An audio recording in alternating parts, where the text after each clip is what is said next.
इनको कश्मीर चाहिए, कभी ये फिलिस्तीन में गाजी बनेंगे। अरे भिखारी गाजी नहीं बनते यार, तुम्हें कितनी बार समझा चुका हूं मैं। जो भिखारी होते हैं वो मुजाहिदीन नहीं होते, वो गाजी नहीं बनते, वो जिहाद नहीं लड़ते, वो सिर्फ भीख मांगते हैं। तुम्हारी कौम की किस्मत है तुम लोग भिखारी हो। क्या था और क्या है और क्या था और क्या है, अब वो मैं दोहराना नहीं चाहता। आतंकी हाफिज सईद का बेटा तलहा सईद बौखला गया है। पाकिस्तान पीपल्स पार्टी के अध्यक्ष बिलावल भुट्टो को धमकी वाले अंदाज में तलहा ने कहा, बिलावल का बयान पाकिस्तान का अपमान करने वाला है। पाकिस्तान की इस वक्त जितनी भी प्रॉब्लम्स हैं, उन सब प्रॉब्लम्स के बारे में ये कहा जा सकता है कि ये कर्मा है। वहीं दावा किया जा रहा है कि बिलावल भुट्टो के इस बयान के बाद पाकिस्तान में उनकी काफी आलोचना हो रही है। कई आतंकी संगठन उनकी आवाज को दबाने की कोशिश कर रहे हैं। कितनी बेहिस्सी है ना ये, फिर बातें करते हैं बड़ी बड़ी। उनका ये इनका कर्मा है। और कर्मा किसको कहते हैं? कर्मा किसको कहते हैं? कर्मों का फल। उनका ये सब किया धरा जो इस वक्त इनके सामने आ रहा है, ये इनके कर्मों का फल है। कि अनएक्सपेक्टेड वॉर हो सकती है, अनएक्सपेक्टेड।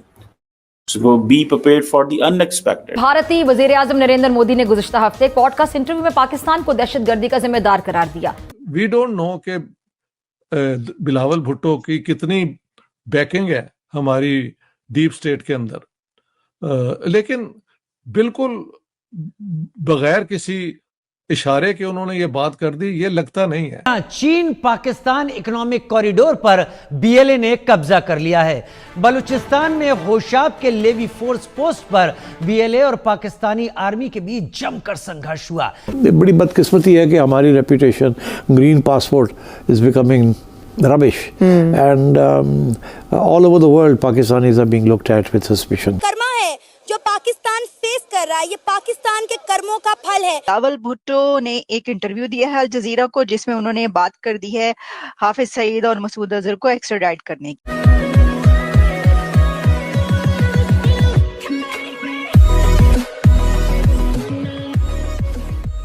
नमस्कार दोस्तों, आपने हमारे पुराने वीडियो में देखा होगा कि ये जो बिलावल भुट्टो है पाकिस्तान का फॉरेन मिनिस्टर, उसने कुछ ऐसी बात कही थी मीडिया के सामने कि भाई अगर इंडिया चाहता है तो आके हमसे बात करे, अगर इंडिया चाहता है तो आके हमसे बात करे और सिचुएशन ये करे कि भाई बात करे तो हम हाफिज सईद और मौलाना मसूद अजहर के मुद्दे पर भी हम बात कर सकते हैं। तो उसके बाद लश्कर तोयबा ने मतलब सीधी धमकी दे दी यहाँ पर। अब देखिए, होता ये है कि जब आप किसी और को नुकसान पहुंचाने के लिए कुछ एंटिटी बनाते हो, कोई आतंकवादी ग्रुप बनाते हो, तो कुछ समय के बाद ये होता है कि जब आप उन पर ऑर्डर करो कि भाई आप ये मत करो, तो उसके बाद उनको जो मज़ा आने लगता है ना उस चीज़ में, हमला करने में और ये सारी चीज़ें, तो आपसे आपकी बातों से परे हो जाते हैं, मतलब आपका मानना बंद कर देते हैं और फिर वो अपने हिसाब से रिएक्ट करते हैं। अब पाकिस्तान के अंदर लश्कर तोयबा और इस टाइप के जो आतंकवादी ग्रुप है, अब वो उसी कद में आ चुके हैं कि उनको रिक्वेस्ट करनी पड़ती है बाय पाकिस्तानी गवर्नमेंट, और अगर वो नहीं मानना चाहते तो वो नहीं मानते, अपनी मनमानी करते हैं। यही बात हो रही है। इसी के साथ ये वीडियो शुरू करते हैं। और हाँ दोस्तों, सुपर थैंक्स के जरिए हमारी मदद जरूर करें। बिलावल भुट्टो ने एक इंटरव्यू दिया अल जजीरा को, जिसमें उन्होंने जॉब्स में भी दिस इज वेरी सैड। जी डॉक्टर साहब, अगली खबर की तरफ जब हम बढ़े तो हमें पता ही चलता है कि बिलावल भुट्टो ने एक इंटरव्यू दिया अल जजीरा को, जिसमें उन्होंने, जो एंकर पर्सन है, उन्होंने उनसे पूछा कि ये मसूद अजहर और जो हाफिज सईद और जो दहशतगर्दों की जमातें हैं और उनके जो लीडर हैं, उनके बारे में आपने क्या किया या क्या आप उसके बारे में कुछ करेंगे, और इंडिया जो है उनको हैंड ओवर करने के लिए कहता रहता है, क्या आप ऐसा करेंगे?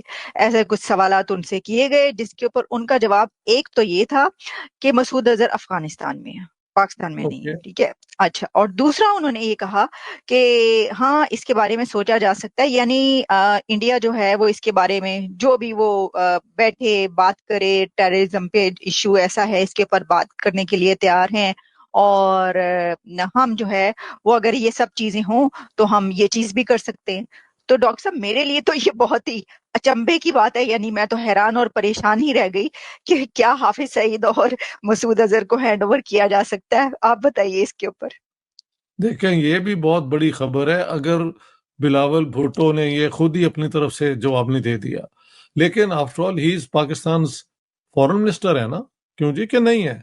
नहीं, अब तो नहीं है सर, पहले थे। अच्छा, पहले थे, लेकिन अब तो वो है ना सर, इसहाक डारी है ना फॉरेन मिनिस्टर भी। हाँ, जी ये जी गवर्नमेंट को बाहर से बैठ के सपोर्ट करते हैं, गवर्नमेंट में है नहीं पीपल्स पार्टी जी वाले, ये जी वाली सिचुएशन है। और ये जो पीपल्स पार्टी के पॉलिटिशियंस हैं उनमें से ये एक हैवी वेट है, इसमें कोई शक नहीं है। एक इनके बाप हैं और एक ये हैं, ये फैमिली बिजनेस होती है। लेकिन ये बड़ा इंटरेस्टिंग बयान है, और पता नहीं पूरी जो पाकिस्तान गवर्नमेंट ऑफिशियली इसको सपोर्ट करती है या नहीं करती, और बिलावल भुट्टो ने ये किस बुनियाद पे कह दिया है। लेकिन I think this is a step forward if they are serious and they mean business. Masood Azhar जो है वो कहते हैं अफगानिस्तान में है। हमने तो सुना था कि जब ये इंडिया ने वो अटैक किया था तो बहावलपुर में उनके सिस्टर का खानदान 10 लोगों का वो उसमें lost their lives and so on. तो Masood Azhar was there in Bahawalpur at that time. शायद अब अफगानिस्तान चले गए हैं, आई डोंट नो। लेकिन अगर इन ऐसे लोगों को हैंड ओवर किया जा सकता है कि वो they should stand trial for the accusations against them, तो ये एक बहुत बड़ा ब्रेक थ्रू है। और ये कहना कि हम पूरे टेररिज्म के इशू को के उसी के इशू के अंदर ही इन चीज़ों को डिस्कस कर सकते हैं, ये मैं मुनासिब बात समझता हूँ। अगर ये वाकई एक सीरियस स्टेटमेंट है जिसको Pakistan government, Pakistan army, ISI वाले भी अप्रूव करते हैं, क्योंकि हमारे यहाँ पॉलिटिशियंस के बयान जो हैं वो उनकी कोई वैल्यू नहीं होती जब तक वो पूरा जो सेटअप उनको सपोर्ट ना करता हो। और वी डोंट नो कि बिलावल भुट्टो की कितनी बैकिंग है हमारी डीप स्टेट के अंदर, लेकिन बिल्कुल बगैर किसी इशारे के उन्होंने ये बात कर दी, ये लगता नहीं है। अब इतनी देर हो गई है कि he must be a seasoned politician.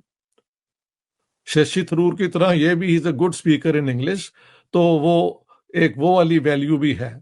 लेकिन अगर ये बात करने से पहले कहीं पाकिस्तान के जो डिसाइसिव बॉडीज हैं उसके अंदर इस पे बहस हुई है, और ये सिर्फ एक टैक्टिक नहीं है बल्कि एक सिंसियर ऑफर है, तो then I think India should respond to it and the two countries can go forward. मैं तो यूं देखता हूं।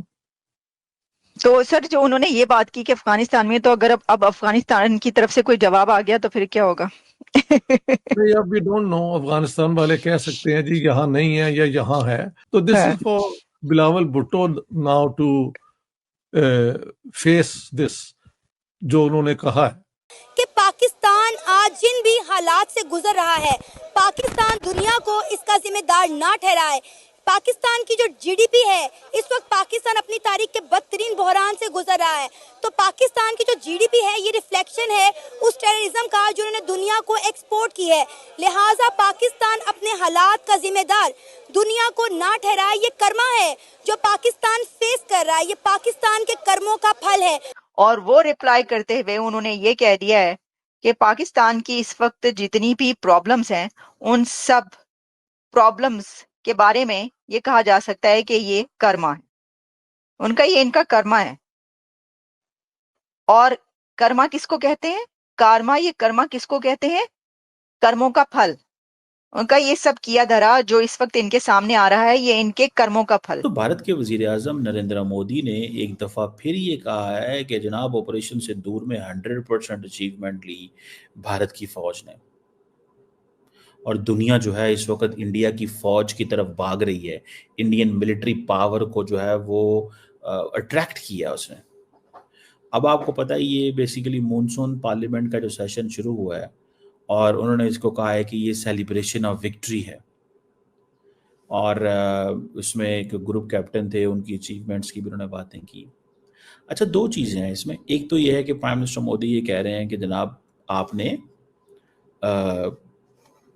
बहुत ज़बरदस्त कामयाब किया, आप कामयाब हुए, that's fine, that makes sense, but at the same time operation Sindoor जारी है। अब वो कह रहे हैं कि जनाब मेड इन इंडिया जो है फ्रॉम इंडियन मिलिट्री पावर, यानी कि जो अगले दिन आपको बता रहा था कि इंडिया ये सोचता है और समझता है कि जनाब हमें हर कीमत के ऊपर, या हमें हर कीमत के अंदर जो 14-15 ममालिक ने हमसे ब्रह्मोस मांगे हैं, क्योंकि इंडिया ने जो ब्रह्मोस से हमला किया पाकिस्तान के अंदर, इंडिया ने कहा कि वो मिसाइल पाकिस्तान में लगे हैं आके, और पाकिस्तान ने भी कहा, और उन्होंने वो सारी सैटेलाइट इमेजेस भी दिखाई, ठीक है ना जी। तो वो एक चीज़ जो है ये है। सो अब वो कह रहे हैं जी made in India form of Indian military power, but the real thing is the two major items which India used, they were not made in India. The third which India used, the BrahMos, this is a joint production.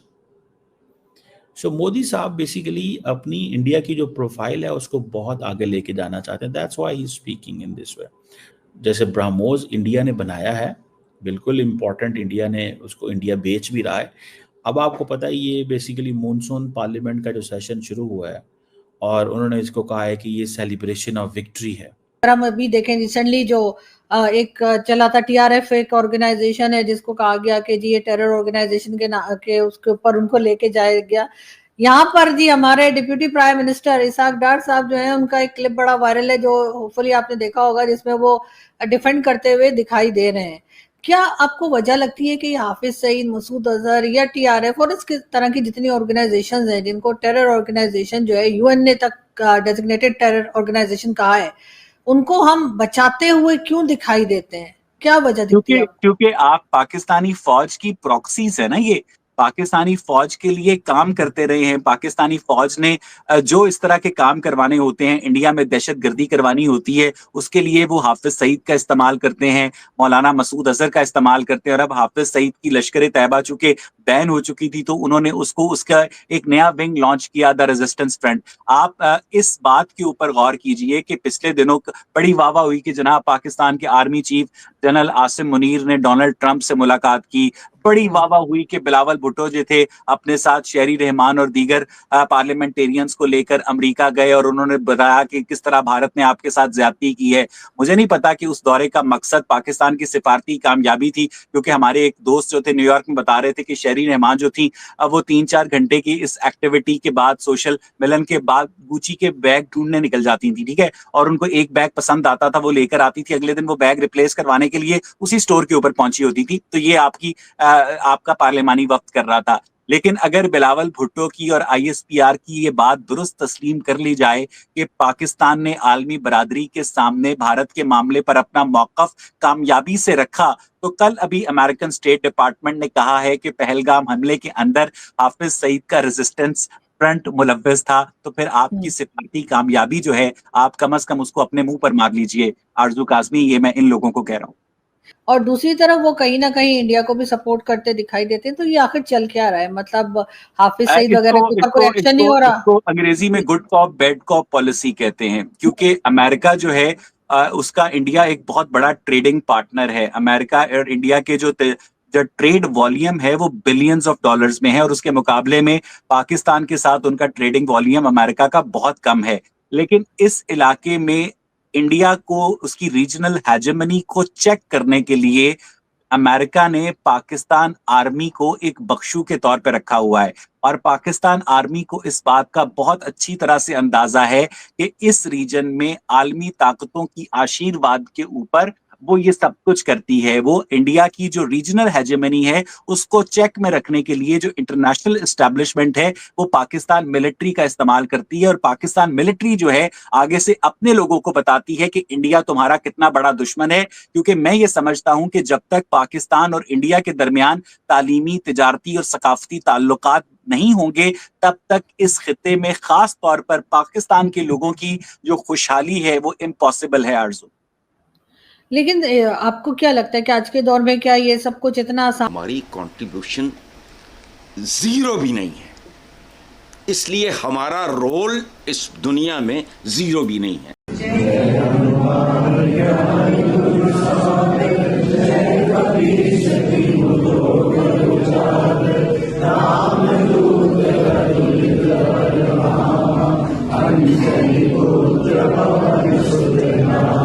भाई मुसलमानों को ना सनातनियों से कुछ सीखना चाहिए, शऊर और तरीका सीखना चाहिए।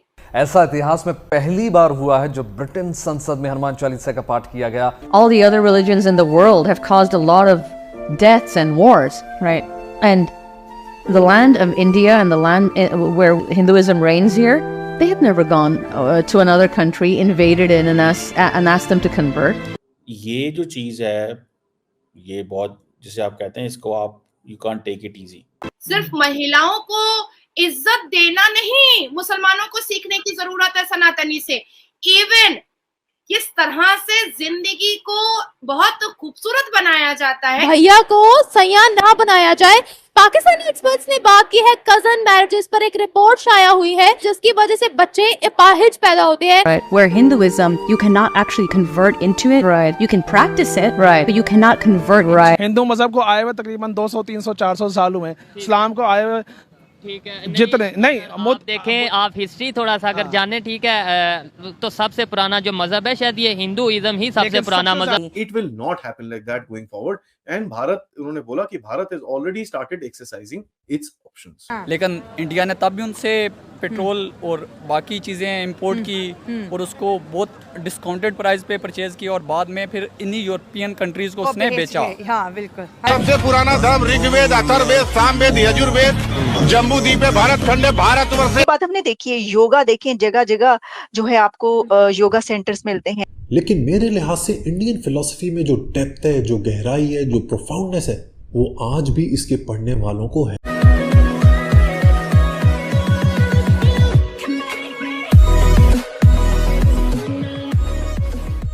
नमस्कार दोस्तों, अब यहाँ पर बात हो रही है हनुमान चालीसा की। अब देखिए, कोई भी कंट्री हो, हालांकि यहाँ तो बात हो रही है ब्रिटिश की, लेकिन मैं यहाँ पर कहूँगा कि दुनिया में कोई भी कंट्री हो, चाहे यूएस हो, यूके हो, ऑस्ट्रेलिया हो, न्यूजीलैंड हो, वहाँ पर आप इंडियंस को इग्नोर नहीं कर सकते। हालांकि इंडियंस उस हिसाब से नहीं है जैसे पाकिस्तानी जाते हैं तो वहाँ जाकर वो डिमांड करना शुरू कर देते हैं कि भाई देखिए, हमें हमारे एक मस्जिद चाहिए, और मस्जिद मिलने के बाद बहुत ही ज़ोर ज़ोर से चिल्लाएंगे। होता है ना अजान जब उनकी लगती है। लेकिन इंडियंस का ऐसा नहीं है, ठीक है। और जहाँ कहीं भी आप इस टाइप की रिलीजियस प्रैक्टिस होती हुई देखेंगे, तब आप मतलब अगर उसका थोड़ा बैकग्राउंड देखेंगे तो आपको पता चलेगा कि ऐसा नहीं है कि इन लोगों ने यहाँ पर उनको पीच किया था कि भाई ये कीजिए, हनुमान चालीसा कीजिए, या फिर कहीं ओम जय जगदीश बोलिए आप। वहाँ पर आपको पता चलेगा कि सामने वाला बंदा, जो वहाँ के जो नेटिव लोग हैं, वही चाहते हैं कि भाई इस टाइप की प्रैक्टिस भी की जाए। जैसे दिवाली सेलिब्रेशन यूएस के अंदर होता है, सालों तक नहीं था, लेकिन अब हर साल हो रहा है। और ऐसा नहीं कि मजबूरी में हो रहा है, विलिंगली हो रहा है। इसी के साथ ही वीडियो शुरू करते हैं। और हाँ दोस्तों, सुपर थैंक्स के जरिए हमारी मदद जरूर करें। लेकिन मेरे लिहाज से इंडियन फिलॉसफी में जो डेप्थ है, जो गहराई है, जो प्रोफाउंडनेस है, वो आज भी इसके पढ़ने वालों को हैरान कर देती है। इंडियन फिलॉसफी ने इंसानी शऊर यानी कि ह्यूमन कॉन्शियसनेस का जो नक्शा खींचा है, वो आज भी बहुत मीनिंगफुल है। देखिए, इंडियन फिलॉसफी हमें ये समझाती है कि अपने आप को स्पिरिचुअली एनलाइटन करने के साथ साथ आप विजडम भी हासिल कर सकते हैं। यानी कि प्रैक्टिकली आप अपनी जिंदगी को बेहतर कर सकते हैं, उसे हिकमत वाली बना सकते हैं, उसे नॉलेज वाली बना सकते हैं, और साथ साथ रूहानी निजात भी हासिल कर सकते हैं। यही वजह है कि हिंदुइज्म को अक्सर मजहब से ज्यादा फिलॉसफी समझा जाता है। इसे एक कंप्लीट कोड ऑफ लाइफ समझा जाता है। हिंदुइज्म और इंडियन फिलॉसफी के फॉलोअर्स ये मानते हैं कि ये हमें जिंदगी गुजारने का भरपूर तरीका बताती है। ये एक मुकम्मल ज़ाब्ता-ए हयात है। It is a complete code of life. यही वजह है कि अक्सर मेरी वीडियोस के नीचे जहां पर मैं हिंदुइज्म की बात करता हूं तो लोग कहते हैं कि इसे मजहब ना कहें, इसे धर्म कहें, क्योंकि धर्म दरअसल जिंदगी गुजारने का तरीका सिखाता है। पाकिस्तानी एक्सपर्ट्स ने कहा है कि अब भैया को सैया ना बनाया जाए। पाकिस्तानी एक्सपर्ट्स ने बात की है कजन मैरिजेस पर। एक रिपोर्ट शाया हुई है जिस पर यह कहा गया है कि पाकिस्तान की आधी से ज्यादा आबादी, आधी से ज्यादा पॉपुलेशन कजन मैरिजेस को प्रमोट करती है, जिसकी वजह से बच्चे अपाहिज पैदा होते हैं, जिसकी वजह से बच्चों में मुख्तलिफ किस्म की बीमारियां जन्म लेती हैं। थैलेसीमिया बहुत ज्यादा फैली हुई है। इसके अलावा और भी ऐसी बहुत सी बीमारियां हैं जो कजन मैरिजेस से आगे बढ़ रही हैं।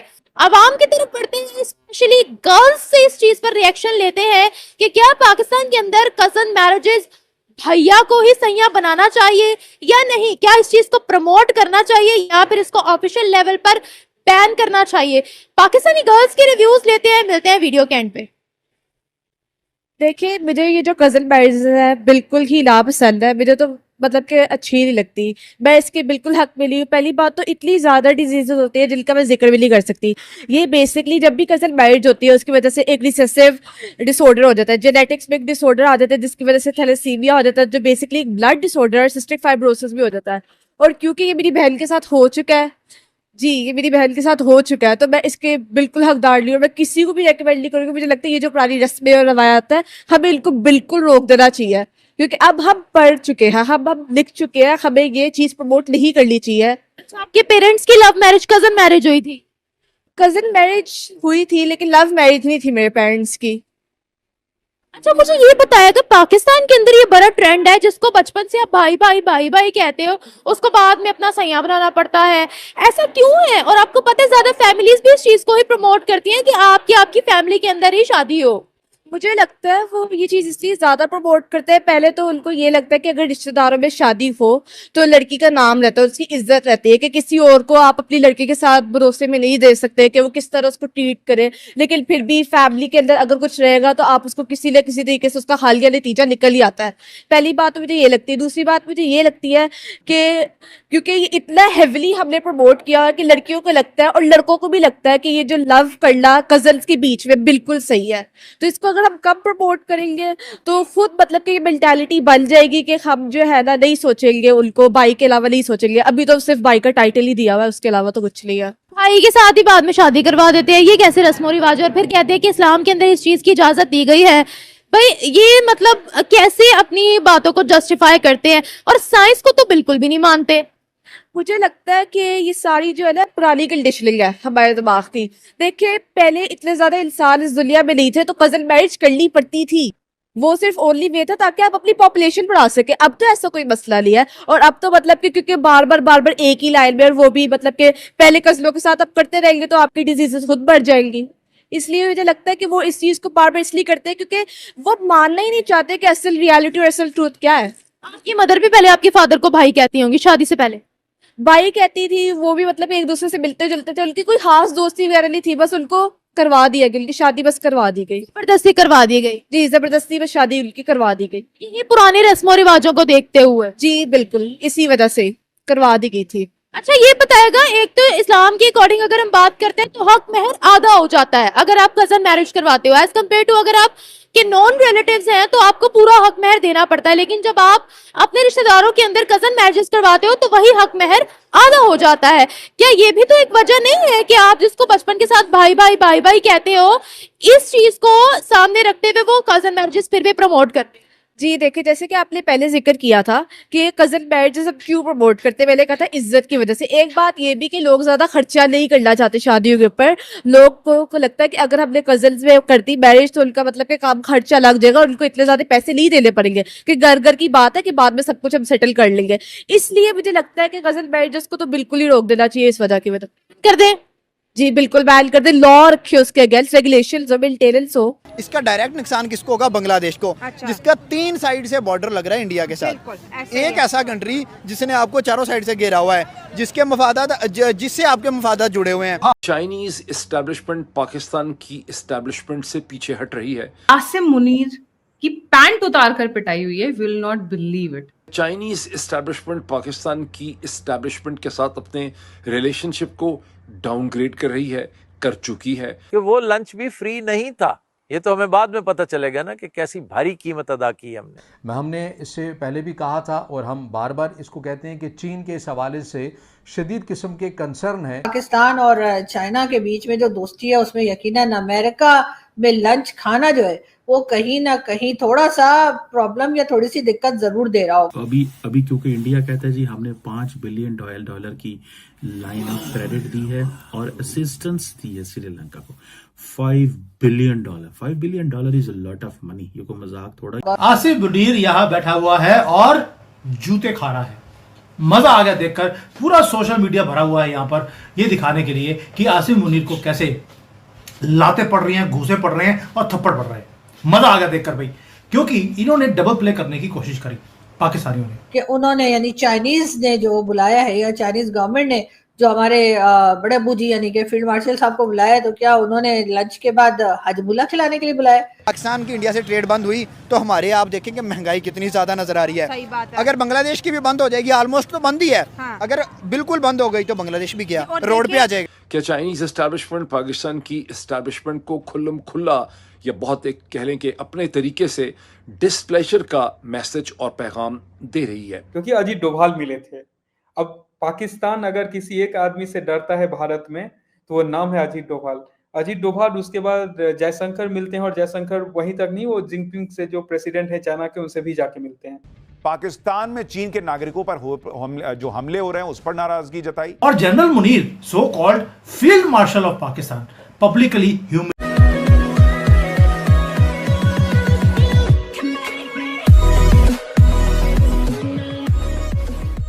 नमस्कार दोस्तों, अब देखिए पाकिस्तान की सिचुएशन इतनी ख़राब होती जा रही है कि उनको समझ में नहीं आ रहा है कि कौन सा पाला ले।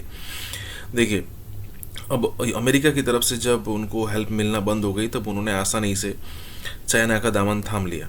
लेकिन अब सिचुएशन ऐसी हो रही है कि अमेरिका से पाकिस्तान को अच्छा खासा भाव मिल रहा है, और इस टाइप की सिचुएशन में आखिरकार क्या किया जाए ये समझ में नहीं आ रहा है पाकिस्तान को। अब देखिए, हम सबको पता है कि पिछले दिनों आसिम मुनीर की विजिट हुई अमेरिका के अंदर, और उसके बाद सिचुएशन ये हुई कि चाइना ये सोचने पर मजबूर हो गया कि भाई हम इस लेवल की मदद कर रहे हैं पाकिस्तान को, लेकिन फिर भी ये जो है वो साले बाज नहीं आ रहे, दोगले लोग। और फिर अब ये कहा जा रहा है कि उनकी जो एस्टेब्लिशमेंट मतलब कि जो उनकी गवर्नमेंट है, वो अब पाकिस्तान की जो भी मदद हो रही है या फिर पाकिस्तान को जिस हिसाब से सपोर्ट मिलना चाहिए, सारी की सारी प्रोसेस तुरंत उन्होंने स्टॉप कर दी है।